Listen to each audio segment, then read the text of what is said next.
Did you know that nearly half of Toronto's population rents their homes? That's a staggering statistic when we consider the ongoing debates around housing policies and rent controls. Welcome to the Multifamily Real Estate Insights podcast. I'm your host, Sandy MacKay. Let's get right to it. In recent news, Ontario has taken a step back from consultations on a proposal that could have ended rent control and indefinite leases, according to CBC News.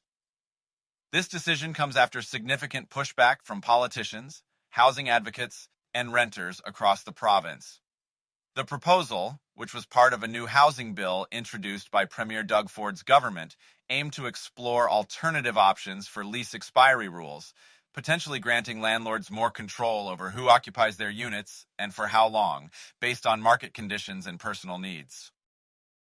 However, Ontario's Minister of Housing, Rob Flack, announced on social media that the government would not proceed with these consultations. Instead, the province plans to focus on what Flack describes as common sense reforms to strengthen the rental market. This includes restoring balance at the landlord and tenant board, cracking down on system abuse, and encouraging new rental construction to make it easier for families to find a place to call home. This development has been met with relief from many renters and advocates who feared that the proposed changes could negatively impact long-term tenants and vulnerable groups, such as seniors and students, across Ontario. Toronto Mayor Olivia Chow also expressed her relief, highlighting that such changes could have been catastrophic for the significant portion of Torontonians who rent. Chow emphasized the importance of security of tenure, which allows renters to remain in their homes as long as they comply with their lease agreements and the Residential Tenancies Act.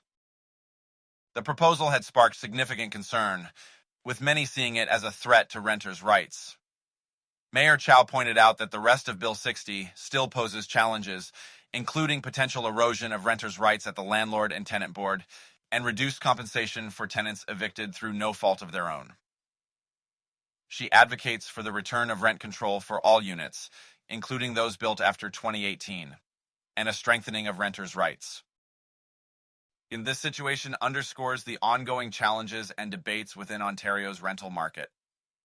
While the government's decision to halt consultations on this particular proposal is a relief for many, it also highlights the complexity of balancing landlord and tenant rights, especially in a province where nearly half of the population relies on rental housing. Thank you for listening to the Multifamily Real Estate Insights podcast. I'm your host, Sandy MacKay. See you on the next one.